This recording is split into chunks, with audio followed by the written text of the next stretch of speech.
तेबे आमर प्रथम प्रश्न रही पद केते प्रकार जे आम ओडिया साहित्य रे पद 5 प्रकार कौन कौन ना पद हूँ गोटे विशेष्य पद विशेषण पद सर्वनाम अव्यय आउ क्रियापद ताहले पद केते प्रकार ना पद 5 प्रकार तार सठिक उत्तर है डी। परवर्ती प्रश्न अच्छी पे मैंने शब्द वाक्य रे व्यवहृत हेले ताहाकू कौन कहती शब्द जिते बड़े वाक्य रे व्यवहृत हुए मन रखिथो ताहाकू पद कह जाए आ वाक्य क्या कह जाए एक बा एकाधिक शब्द बा पद मिलित होई जते बड़े मनर भाव को पूर्ण रूपे प्रकाश करे ताहाकू वाक्य बोली कह जाए। ताहले आमे कौन जानले ना शब्द जदि वाक्य रे व्यवहृत होउची ताहले ताकू कौन कहती ना पद बोली कहती तान सठिक उत्तर है डी। परवर्ती प्रश्न पिला माने जेउ पद कौनसी नाम को प्रकाश करे ताकू की पद कह जाए एटा मन रखिथिबो जे कौनसी पद जदि कौनसी नाम को प्रकाश करे से व्यक्तिर नाम हो बा कौनसी स्थानर नाम हो बा कौनसी वस्तुर नाम हो बा कौनसी भाव को से बुझाउथिबो ताहले जे कौनसी नामक वाचक पद को कह जाए कौन ना विशेष्य पद बोली कह जाए। ताले सठिक उत्तर है ए ताने जेउ पद कौनसी नाम को प्रकाश करे ताहाकू की पद कह जाए विशेष्य पद बोली कह जाए। परवर्ती प्रश्न अच्छी प्रत्येक वस्तु व्यक्ति जाति को चिन्हवा केउ पदर साहाय्य नि जाए ताले आम अलरेडी कहले जे जेउ पद कौनसी वस्तु किंबा व्यक्ति किंबा जाति किंबा गुणर नाम को प्रकाश करे ताहाकू विशेष्य पद कह जाए। ताहले प्रत्येक वस्तु व्यक्ति जाति को चिन्हवा केउ पदर साहाय्य नि जाए ना विशेष्य पदर साहाय्य नि जाए। ये आउ गोटे कथा तुम मैंने मन रखिथ पे मैंने जे जो विशेष्य पद सी पुणी 5 प्रकार तो नामवाचक जातिवाचक गुणवाचक क्रियावाचक आउ वस्तुवाचक। प्रश्न अच्छी जो पद अन्य पदर गुण अवस्था संख्या बा परिमाण को बुझाए ता कौन कह जाए। देख आम विशेष्य पद जाणीगले जेकोसी नामवाचक पद को विशेष्य पद कह जाए। तो यहाँ मन रखिथ जिते गोटे पद अन्य पदर गुण को अवस्था को बा संख्या बा परिमाण को बुझाए से विशेष्यर गुण को जी प्रकाश करे ताहाकू कह जाए विशेषण। देखिए आम कौन गोटे एग्जांपल देखिए पिलाटी छत्ता धरी जाउछि पिलाटी छत्ता धरी जाउछि छत्ताटा गोटे वस्तुवाचक विशेष है किंतु जदि एठी मु कहि थांती पिलाटी भंगा छत्ता धरी जाउछि पिलाटी भंगा छत्ता धरी जाउछि ताने छत्तार अवस्था को से देखै देला जे कोन ना छत्ताटी होउछि भंगा। सेहि परि जदि आमे गोटे एग्जांपल देखिबा लोकटी 1 किलो चाउल किनिला लोकटी 1 किलो चाउल किनिला चाउलटा विशेष्य किंतु चाउलर परिमाण को सूचई देला जे केते ना 1 किलो चाउल ताहले एटी चाउलर बा चाउलर परिमाण को सूचेला ताने जेउ पद अन्य पदर गुण अवस्था संख्या बा परिमाण को बुझाए ताहाकू कह जाए विशेषण पद। ओडिया साहित्य भंडार जो अछि शब्द भंडार ता 4 प्रकार शब्द अछि हमर तत्सम शब्द तद्भव शब्द देशीय शब्द और वैदेशिक शब्द। से देशीय शब्द वैदेशिक शब्द भितर देशीय शब्द भितर हमर किछि आदिवासी शब्द अछि से आदिवासी शब्द कोन ना देछि केउ शब्दटी आदिवासी शब्द अटे ठेकरा झुमुका आंठू एंडुरी एटा पिला माने मन रखिथिबो आंठू होछि एक आदिवासी शब्द। एबे जा परवर्ती प्रश्न को केउठी एक तुर्की भाषा आसी अछि जो आमर वैदेशिक शब्द अछि वैदेशिक शब्द भंडार वैदेशिक विभिन्न प्रकार ता भीतर भाषा जाउछि जापानिक शब्द तुर्की शब्द पोर्तुगीज शब्द इंग्रेज शब्द माने जो वैदेशिक माने जते बेले आम देश रे आसी शासन करूतले सेते बेले तांकर किछि भाषा छाडी अछि जोटा कि एबे भी आम शब्द भंडार रे ओडिया भाषा शब्द भंडार रे प्रचलित सही भाषा भंडार को सही शब्द भंडार को वैदेशिक शब्द भंडार कह जाए। सेति एठी पचारला जे केउठी एक तुर्की भाषा आसी अछि तान तुर्की भाषार शब्द हमर कोउटा देछि हुसियार इस्तफा गालिचा आ हुसियार एथि मध्य तुर्की भाषार गोटे शब्द होछि गालिचा गालिचा होछि एक तुर्की भाषार शब्द। प्रश्न अछि शिव शब्दर स्त्रीलिंग शिवानी एटा आमे जानिचंती लिंग परिवर्तन होइछि शिव शब्दर स्त्रीलिंग होला शिवानी एठारे केउ प्रत्यय जोग करी स्त्रीलिंग करा जाइछि शिव युक्त आनी हला शिवानी ता माने एठारे केउ प्रत्यय जोग करा गला आनी प्रत्यय ताहाले एठारे प्रत्यय केउ प्रत्यय जोग करा जाइछि ना आनी प्रत्यय सठिक उत्तर होला ए। परवर्ती प्रश्न अछि किणा बिका एही जुग्म शब्दटी केउ प्रकार दुई शब्दर संयोग रे गठित होइछि। आमे जुग्म शब्द को जिवा पूर्व गोटे कथा एठी मन रखिबा टिके आलोचना को आमे देखिबा एठी जे आम ओडिया भाषा रे जो जुग्म शब्द प्रचलित होइछि विभिन्न प्रकार जुग्म शब्द प्रचलित ओडिया भाषा साहित्य रे विभिन्न प्रकार जुग्म शब्दर प्रचलित अछि कौन कौन गोटे जुग्म शब्द प्रकार भेद होला हमर विपरीत अर्थबोधक दुई शब्दर संयोग रे गठित जुग्म शब्द ता माने आम ओडिया भाषा क्षेत्र में एमती किसी जुग्म शब्द प्रचलित जोटा कि विपरीत अर्थबोधक दुईटी शब्दर संयोग एग्जांपल भल आ मंद भल मंद गोटे जुग्म शब्द किंतु एथिरे जो दुईटी शब्द रहिले परस्पर परस्पर विपरीत भलर विपरीत मंद मंदर विपरीत भल एवं से दुईटी शब्द मिलन गोटे जुग्म शब्द गठित ताहाने विपरीत अर्थबोधक दुई शब्दर संयोग जुग्म शब्द गठित होता है। आउ गोटे एग्जांपल खाल ढिप खाल ढिपर विपरीत आउ से दुईटी शब्दर संयोग गोटे जुग्म शब्द होता है। एहीपरि आहुरी अनेक शब्द अच्छी সেইপরিকা যেপরি যুগ্ম শব্দ বিপরীত অর্থবোধক শব্দর দুই শব্দর সংযোগরে গঠিত হুয়ে যুগ্ম শব্দ, সেইপরি সমান অর্থ থিবা দুইটি শব্দর সংযোগরে মধ্য যুগ্ম শব্দ গঠিত হুয়ে। কিপরি বন্ধু বান্ধব, দেখ বন্ধুর অর্থ যা বান্ধবর অর্থ সেয়া, সমান অর্থ থিবা দুইটি শব্দ আর সেই দুইটি শব্দ সংযোগরে যুগ্ম শব্দ গঠিত হলা। গাই গরু, গাইর অর্থ যা গরুর অর্থ সেয়া, সমান অর্থ থিবা দুইটি শব্দর সংযোগরে এটি যুগ্ম শব্দ গঠিত হলা। তাহলে জানলে বিপরীত অর্থবোধক দুই শব্দর সংযোগরে যুগ্ম শব্দ গঠিত হুয়ে। সেপরি সমান অর্থ থিবা দুই শব্দর সংযোগরে যুগ্ম শব্দ গঠিত হুয়ে। তাপরে আসিলা অর্থ থিবা ও অর্থ নথিবা দুই শব্দর সংযোগরে যুগ্ম শব্দ বি গঠিত হুয়ে। তার মানে এমিতি বি কিছু যুগ্ম শব্দ আছে যে দুইটি শব্দরে গোটিয়ের অর্থ থাকে আর গোটের অর্থ নথায়। দেখো গপ সপ এক্সাম্পল হলে আমার গোটে গপ সপ, গপর অর্থ তো আমি বুঝি, সপর অর্থ কিছু বুঝিপারছেন, বুঝিওনি। তার মানে অর্থ থিবা ও অর্থ নথিবা মধ্যে দুই শব্দর সংযোগরে মধ্যে যুগ্ম শব্দ গঠিত। সেপরি আমি আউ গোটে এক্সাম্পল দেখিবা বাসন কুসন। বাসনর অর্থ তো আমি এটি বুঝিপারছেন, বাসন অর্থ জানছেন, কিন্তু কুসনর অর্থ এটি কিছু নাই। তার মানে এটি কোন জানলে গোটে শব্দর অর্থ আছে আর গোটে শব্দর অর্থ নাই। তাহলে অর্থ থিবা ও অর্থ নথিবা দুই শব্দর সংযোগের মধ্যে এইপরি ভাবে যুগ্ম শব্দ গঠিত হুয়ে। আর গোটে এক্সাম্পল সেগুলো হল কাম দাম, কামর তো অর্থ আছে কিন্তু আমার কিছু অর্থ বুঝি হউনি। তাপরবর্তী আমার গোটে প্রকার ভেদ হল ক্রিয়াবাচক বিশেষ্য সহ অসমাপিকা ক্রিয়ার মিলনের মধ্যে যুগ্ম শব্দ গঠিত হুয়ে। কিপরি দেখ এক্সাম্পল গোটে হল হଣାহଣି। হଣା তো গোটে ক্রিয়াবাচক ক্রিয়ার গোটে নামক বুঝালা ক্রিয়াবাচক বিশেষ্য, কিন্তু হଣି হচ্ছে গোটে অসমাপিকা ক্রিয়া। তাহলে ক্রিয়াবাচক বিশেষ্য সহ মধ্যে অসমাপিকা ক্রিয়ার মিলନରେ যুগ্ম শব্দ গঠিত হুয়ে। সেইপরি আউ গোটে এক্সাম্পল হল পঢ়া পঢ়ি। এবে আসলা পরবর্তী আউ গোটে যে লাস্ট প্রকার ভেদ রহিলা দ্বিরুক্ত শব্দ। দ্বিরুক্ত শব্দ অর্থাৎ সমান সমান যেতবে শব্দ দুই থর প্রয়োগ করে যুগ্ম শব্দ গঠিত করা যায় তাকে কুয়া যায় দ্বিরুক্ত শব্দ। এক্সাম্পল দেখিয়া গোটে ছল ছল, তার মানে এটি সমান শব্দ দুই থর হলে এবং গোটে যুগ্ম শব্দ গঠন কলে। সেইপরি ঝর ঝর সমান শব্দ এবং যাকে গোটে যুগ্ম শব্দ গঠন কলে। কল কল সমান সমান দুইটি শব্দ এবং যুগ্ম শব্দ গঠন কলে। তাহলে আমি এটু কোণ জানলে না যুগ্ম শব্দ বিভিন্ন প্রকার ভাবে আম ওড়িয়া ভাষা সাহিত্যে ব্যবহৃত অছি। এবে আমি সেই প্রশ্নকু যা। প্রশ্নটি কোণ লা কোণ লা না কিଣା বিকা এই যুগ্ম শব্দটি কেউ প্রকার দুই শব্দর সংযোগরে গঠিত হয়েছি না, তার আমি বিভিন্ন প্রকার যুগ্ম শব্দর প্রকার ভেদ জানিগলে। এটি দিয়েছি সমার্থক। কিଣା বিকা পরস্পরর বিপরীত শব্দ, কিଣିবা বিকিবা পরস্পর বিপরীত। তাহলে এই দুটি যুগ্ম শব্দ কিপরি গঠিত হয়েছি বিপরীতার্থক যুগ্ম শব্দ। তাহলে দুইটি শব্দ পরস্পর বিপরীত, তাহলে এটা কেউ প্রকার ভেদ হল না দুইটি বিপরীত অর্থবোধক শব্দরে গঠিত যুগ্ম শব্দ। তাহলে পরবর্তী প্রশ্ন আমরা আসলা কানে কানে এই যুগ্ম শব্দটি কেউ প্রকার দুই শব্দর সংযোগরে গঠিত।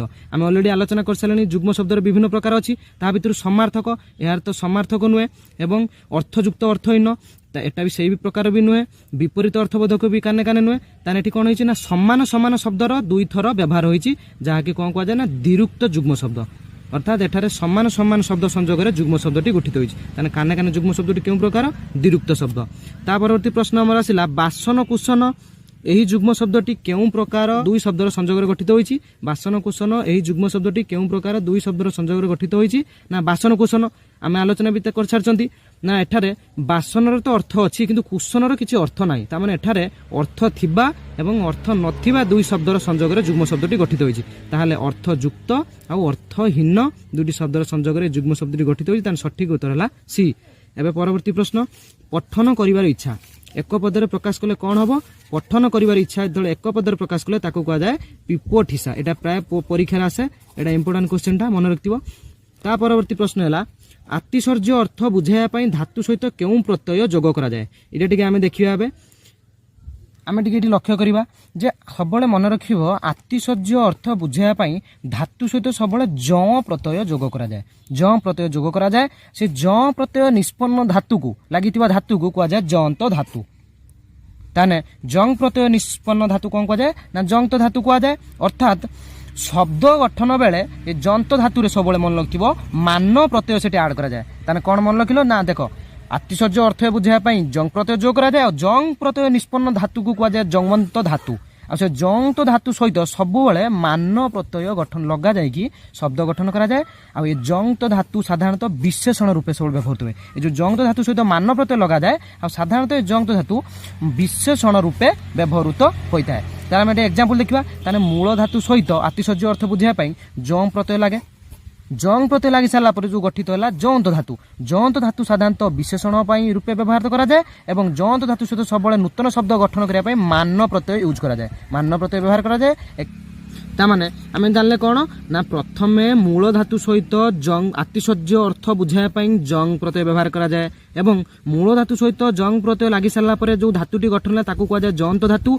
साधारणतः जंग धातु को विशेषण रूपे व्यवहार करा जाए एवं जंग धातु सहित नुआ शब्द गठन करने मान प्रत्यय जोग करा जाए। मान प्रत्यय जोग करा जाए नूतन शब्द गठन करा जाए। एग्जांपल आम देखले कौन ना जोड़ सहित जो जंग प्रत्यय जोग कराला जो जंग धातु सृष्टि है कौन है ना जाजल्य। से जाजल्य सहित नुआ शब्द गठन करने मान प्रत्यय जोग कराला जाजल्य मान। सेहीपरि मूल धातु दीप सहित आतिशज्य अर्थ प्रकाश करने जंग प्रत्यय जोग कराला जो जंत धातुटी सृष्टि से कौन ना दीप्य।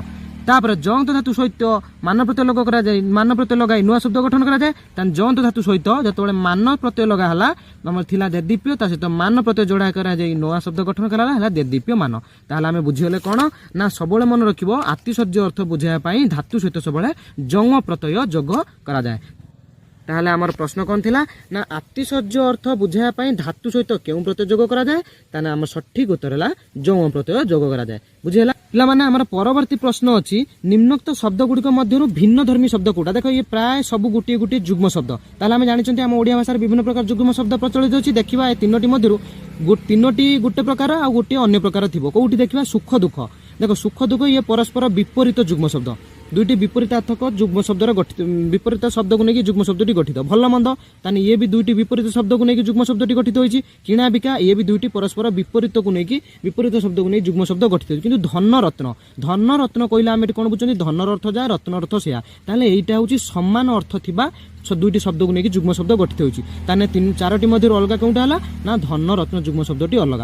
16 नंबर प्रश्न अछि आतिशज्य अर्थ बुझाई धातुरे केउ प्रत्यय जोग करा जाय। आमे ऑलरेडी आलोचना कले ना आतिशज्य एटा प्राय परीक्षा रे आसे ओटीटी परीक्षा रे ए क्वेश्चन टी प्राय आसे साहित्य ग्रामर रे जे आतिशज्य बुझाइबा धातुरे केउ प्रत्यय जोग करा जाय ना आतिशज्य बुझाइबा धातुरे जंग प्रत्यय जोग करा जाय। प्रश्न अच्छी निम्नोक्त मध्यरु केउटी भिन्न शब्द भिन्न धर्मी शब्द अटे। देखा आमे ऑलरेडी आलोचना करछन विभिन्न प्रकार जुग्म शब्द एटी भी से जुग्म शब्दर तीन प्रकार भेद देछि ता भितर केउटी तीनोटी थारु भिन्न। देखिबा बासन कोसन ताने बासनर अर्थ अछि कुसन अर्थ नै ताने अर्थ थिबा अर्थ नथिबा दुटी शब्द को नै जुग्म शब्द गठित होछि। लुगा पटा एटी भी लुगार अर्थ अछि किंतु पटार अर्थ नै ताने अर्थ थिबा अर्थ नथिबा दुटी शब्द जुग्म दुटी शब्द को नै जुग्म शब्द गठित होछि। पेट पाटणा पेटर अर्थ अछि किंतु पाटणार अर्थ किछि बुझिउ नै ताले अर्थ थिबा अर्थ नथिबा दुटी शब्द को नै जुग्म शब्द गठित किंतु बंधु बांधव कहले बंधुर अर्थ मध्ये हम जानि परछन बांधवर अर्थ मध्ये हम जानि परछन। बंधु बांधव कहले हमर भाई बंधु बा सांग साथी बा कुटुंब को बुझाए ताले बंधु बांधव दुईटी समान अर्थबोधक शब्द को नेकी जुग्म शब्दटी गठित होइछि। ताले ये सब अर्थ थिबा अर्थ नथिबा किंतु एटा हला समान अर्थ थिबा दुईटी शब्द को नै गठित होइ ताले भिन्न शब्द भिन्न कोउटा हला माने बंधु आ बांधव। नजे आरिसा एहा केउ शब्द हम ऑलरेडी कहि सारछि हमर जो ओडिया शब्द भंडार अछि ता विभिन्न प्रकार तत्सम तद्भव वैदेशिक देशज तन्मध्यरु आरिसा शब्द होछि हमर गुटे देशज शब्द। परवर्ती प्रश्न अछि गठन दृष्टि शब्द को केते भार व्यक्त कराइछि एटा पिला माने मन रखियो। गठन दृष्टि शब्द को दुई भार व्यक्त कराइछि गोटे हला मौलिक शब्द आ गोटे हला व्युत्पन्न शब्द। मौलिक शब्द कोन जदि शब्दरु गोटिए वर्ण को काटि देले बा तार कोनोसी वर्ण को काटि देले तार अंग हानि परि लक्ष्य हुए बा तार अर्थ कोनोसी प्रकाश हुए नै शब्दर ताहाको कुआ जाय मौलिक शब्द। आ व्युत्पन्न शब्द कोन मूल शब्द सहित कोनोसी प्रत्यय जोग करा जाय पूर्वरु बा परे कोनोसी प्रत्यय जोग करा जाय जेतले नूतन शब्द गठन करा जाय ताहाको कुआ जाय व्युत्पन्न शब्द। ताने गठन दृष्टि शब्द दी प्रकार गोटे हला व्युत्पन्न शब्द आ गोटे हला मौलिक शब्द। ताने जानले आमे शब्द दुई प्रकार गठन दृष्टि। एबे जे परवर्ती प्रश्न को परवर्ती प्रश्न अछि जेउ शब्दरु वर्ण काटी अर्थ करी हुए नै बा वर्णटी काटी देले शब्दर रूप और अर्थर हानि घटे ता कोन को जाय हम ऑलरेडी कहि सारलेनी। ताने जदी कोनोसी गुटे शब्दरु जदी गोटिए मात्र वर्ण काटी देला परे तार अर्थ करी हुए नै बा वर्णटी काटी देले शब्दर रूप आ अंग हानि परि दिसे बा अर्थर हानि घटे ताहाको कोन को जाय ना मौलिक शब्द परि को जाय। आमे एटा एग्जांपल देखिबा जदी आमे घररु र को काटी देबा ताले घ एटी किछि अर्थ प्रकाश हेलानी बा घररु घ काटी देला परे जो र वर्णटी रहला तार किछि अर्थ प्रकाश हेउ नै ताले जदि कौन शब्दरु वर्णटे काटिदेवा तार अर्थ हानि घटे ताहा कुआ जाए मौलिक शब्द। चषमा वैदेशिक शब्दर मूल उत्स कौन वैदेशिक शब्द मु कहछि ऑलरेडी वैदेशिक माने तळे आसी बाहर देशरु आसी हमकु शासन करथिले सेमानकर भाषा आम भाषा रे किछि रहि जाइछि बा सेमानकर शब्द किछि आम ओडिया भाषा भंडार रे रहि जाइछि सेही भाषा गुडी कुआ जाय वैदेशिक शब्द। ताने विभिन्न प्रकार वैदेशिक शासक माने आम शासन करथिले तन्मध्यरु चषमा शब्दटी केउ वैदेशिक शब्दर मूल उत्स सेटा होछि पारसिक। ताने पारस्य देशर लोक माने तळे आसी शासन करथिले तांकर एई शब्दटी को छाडी जाइछन्ती बा सेही आम ओडिया भाषा भंडार रे एबे मध्ये तांकर एई भाषा शब्दटी प्रचलित होउछि। चषमा वैदेशिक शब्दर मूल उत्स कोन पारसिक। एबे आम देखा परवर्ती प्रश्न भाषा माध्यम भाषा कहार माध्यम अटे एटा आम समस्त जानिछंती भाषा होची आम भाव विनिमय करियार माध्यम ताने भाव आमर कथाबार्ता बा भाव को विनिमय करिया पई जनक सहित आमर भावना को शेयर करिया पई भाषा होची एकमात्र माध्यम। प्रश्न अछि ओडिया भाषा रे प्रचलित जो आमर देशज शब्दटा तार केतोटी स्तर अछि एटा पिला माने मन रखथिबो ओडिया भाषा जो आमर देश शब्द प्रचलित अछि तार 3टी स्तर अछि। परवर्ती प्रश्न अछि क्रियार मूल रूप को कौन कह जाए एटा प्राय परीक्षा आसे पिला माने मन रखथिबो क्रियार मूल रूप कह जाए कौन धातु बोली कह जाए। पढ़िबार मूल रूप है पठ ताने पढ़िबार मूल रूप कौन धातु कौन कह जाए पठ। परवर्ती प्रश्न अछि जेउथिरु वस्तु बा व्यक्तिर संख्या जना पड़े ता कौन कह जाए एटा मन तो नंबर इंग्रजी रे हम जानचंती वचन ताने जदी वस्तुटी एक बा वस्तु एक अछि कि दुई अछि कि अनेक अछि जेतेबेले वस्तुरु बा व्यक्तिर संख्या जना पड़े ताहाको कौन कह जाए वचन बोली कह जाए। परवर्ती प्रश्न अछि कोन ना ओडिया रे वचन केते प्रकार एटा मन लक्ष्य पिला माने एटा ऑलरेडी समस्त जानिचंती वचन दुई प्रकार एक वचन आ बहुवचन जदी वस्तुर संख्या बा व्यक्तिर संख्या एक जना पड़े ताहले सेठी एक वचन होइता आ जदी एक रो अधिक थाए ताहले ताकू कह जाए बहुवचन ताने ओडिया रे वचन दुई प्रकार। जे ओडिया शब्द भंडार केते बार व्यक्त कराय छि हम ऑलरेडी आलोचना करछलनी ओडिया शब्द भंडार को 4 बार व्यक्त कराय छि तत्सम तद्भव देश जाऊ वैदेशिक। जेउ पद लिंग वचन कारक विभक्ति भेदरे परिवर्तित हो नहीं एपरी एक पद अच्छी जहाँकि लिंग चेंज हो पुल्लिंग स्त्रीलिंग हुए भी से पद सेम रहियो एक वचन थाई यदि बहुवचन है भी से पद सेम रहियो कारक चेंज हेले बा विभक्ति मध्य चेंज हेले ये समस्त भेदरे तार किंतु सही पदर किंतु परिवर्तित हुए नहीं सही परिका पद को जाए अव्यय पद ए अव्यय पद विभिन्न प्रकार अच्छी संयोजक अव्यय पद बीजोजक अव्यय पद निषेधार्थक ता सहित आमर अच्छी पदान्वय अव्यय प्रश्नसूचक अव्यय ये सब अच्छी आम परवर्ती समय आलोचना करबा जिबा ताने आमे जानले कोन जेउ पद लिंग वचन कारक विभक्ति भेदरे परिवर्तित हुए नहीं ताहाको अव्यय पद बोली कहा जाए। ताने वाक्य रे जेउ पद गुड़िक कर्तार पद गुड़िक कर्तार पुरुष वचन अनुसार एवं घटनार काल अनुसार रूप परिवर्तन करे ताहाको कोन कहंती से होची क्रियापद ताने कर्तार पद गुड़िक कर्तार पुरुष वचन अनुसार क्रियापद मध्य तार रूप परिवर्तन करिथाय। तापर परवर्ती प्रश्न अछि वाक्यरण रे धातु कहले कोन बुझा जाए आमे ऑलरेडी आलोचना कर सालनी जे क्रियार जो मूल पिंड थाए ताहाको धातु बोली कहा जाए। एग्जांपल आमे ओटे देखिबा क्रियार मूल रूप को कोन कहा जाए धातु बोली कहा जाए आमे जानले तार एग्जांपल होउछु गुटे हला पढिबा जो क्रियापद तार मूल पिंड हला पठ नाचिबार है से नाचिबा क्रियार मूल पिंड है नृथ से परिका आम जो भजन करवा से भजन करार है भुज यही परिका अच्छे ताने जो क्रियापद तार मूल रूप कह जाए कौन धातुपिंड बोली कह जाए वाक्यरण रे धातु कहले कौन बुझा जाए ना वाक्यरण रे धातु कहले क्रियार मूल पिंड को बुझाए। एबे आमे देखिया परवर्ती प्रश्न अछि वाक्य रे समापिका क्रिया कहार अधीन एटा समस्त मन रखिबो वाक्य रे समापिका क्रिया सब बेले पई कर्तार अधीन होइता।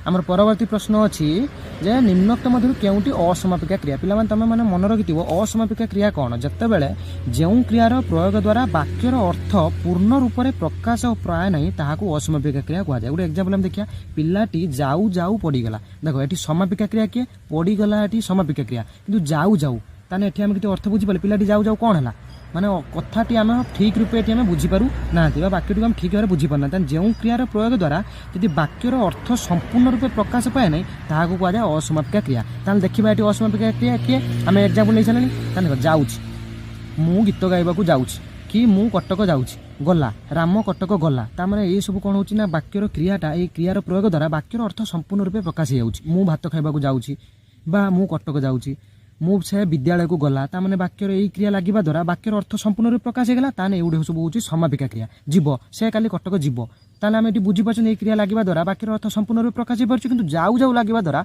संपूर्ण अर्थ प्रकाश हेबो नाही। एग्जांपल कोन ना पिलाटी जाऊ जाऊ पड़ी गला ताने पिलाटी जाऊ जाऊ जाऊ जाऊ कौन है आम कि बुझीपारे नहीं तापर पड़ीगला जानला लगिला आम जाए बुझीपारे हाँ से जाऊ जाऊ पड़ीगला ताने जो क्रिया लगिला वाक्यर अर्थ संपूर्ण रूपे प्रकाश पाए ना से असमापिका क्रिया ताने सठिक है किए ना जाऊ जाऊ समार्थक दुई पदर संजोग गठित जुग्म शब्द केउटा आम अलरेडी एक आलोचना कर सारे सत मिछ एटा परस्पर विपरीत अर्थबोधक शब्द ताने विपरीत अर्थबोधक शब्दर सम्मिश्रण में गठित जुग्म शब्द धन रत्न एटा धन आ रत्न धनर अर्थ जा रत्नर अर्थ मध्य सेया तामाने एई दुईटी हला समान अर्थ थिबा दुईटी शब्दर संजोग गठित जुग्म शब्द ताहले आंसर आमर समार्थक दुई पदर संजोग गठित जुग्म शब्द केउटा धन रत्न। परवर्ती प्रश्न अछि दिरुक्त शब्द को बाछि लेख दिरुक्त शब्द समान शब्द जेतले बार बार व्यवहार जो जुग्म शब्द गठित होइतिबो कान्ने कान्ने एटा गुटी एइटा ही होउछि गुटी दिरुक्त ताने सम्मान शब्दर संजोगरे सम्मान दुईटी शब्दर संजोगरे जेतेबेले जुग्म शब्द गठित हुए ताहा कुहाଯାଏ द्विरूक्त शब्द किंतु एठी देखो पिटापिटी गोटे क्रियावाचक विशेष्य आ गोटे असमापिका क्रिया द्वारा गठित जुग्म शब्द ये विषय परीक्षा गोटे क्रियावाचक विशेष्य आ गोटे असमापिका क्रिया गोटे क्रियावाचक विशेष्य आ गोटे असमापिका क्रिया द्वारा गठित जुग्म शब्द किंतु एटा हला द्विरूक्त शब्द मान दुईटी समान शब्द को नेकी जुग्म शब्दटी गठित। परवर्ती प्रश्न अछि सन प्रत्यय निष्पन्न पद को कोन कुआ जाय एटा मन रखिबो जेपरि हम आलोचना करले जंग प्रत्यय निष्पन्न धातु कुआ जाय जमंत सेपरि सन प्रत्यय निष्पन्न पद को कुआ जाय सनंत कुआ जाय। ए परिया क्वेश्चन प्राय परीक्षा आसे ओटीटी परीक्षा। परवर्ती प्रश्न अछि सुनिबार इच्छा एक पदर प्रकाश कले कोन हबो सुनिबार इच्छा को एक पदर प्रकाश कले कुआ जाय कोन शुश्रूषा। ता परवर्ती प्रश्न अछि जंग प्रत्यय निष्पन्न धातु की धातु कुआ जाय हम ऑलरेडी कहि सालेनी जंग प्रत्यय निष्पन्न धातु कुआ जाय जमंत धातु बा जंत धातु। ता परवर्ती प्रश्न अछि जंत धातु साधारणतः केउ पद रूपे व्यवहृत हुए आम ऑलरेडी कहि सारचंती जंत धातु साधारणतः विशेषण पद रूपे व्यवहृत होइता। नीज प्रत्यय युक्त होई गढ़ा जायतिबा धातु को की धातु कुआ जाय जेपरि सन प्रत्यय थिले सनंत जंग प्रत्यय थिले जमंत सेपरि नीच प्रत्यय थिले ता कुआ जाय निजंत धातु। ज्ञापित एही शब्दटीर मूल धातुटी कोन आमे जानले क्रियार मूल पिंड को धातु बोली कुआ जाय ताने ज्ञापित शब्दर मूल धातुटी हला ज्ञा। यार परवर्ती प्रश्न कही बोली पारे जे एटा गोटे लोकवाणी हमर अछि पचा चिंगुड़ी बिके से। 60 नंबर प्रश्न अछि वाक्यर आरंभ रे डैश पद रो एटा समस्त हम जानचंती जे कोनोसी वाक्यर आरंभ रे कर्ता व्यवहृत है कर्ता काहा कुआ जाय ना कार्यटी जहा द्वारा संपादन करा जाय बा वाक्य रे जहा विषय कुआ जाय था से हला कर्ता। आशा करे आपण माने विषयटी को भलो भाबरे बुझी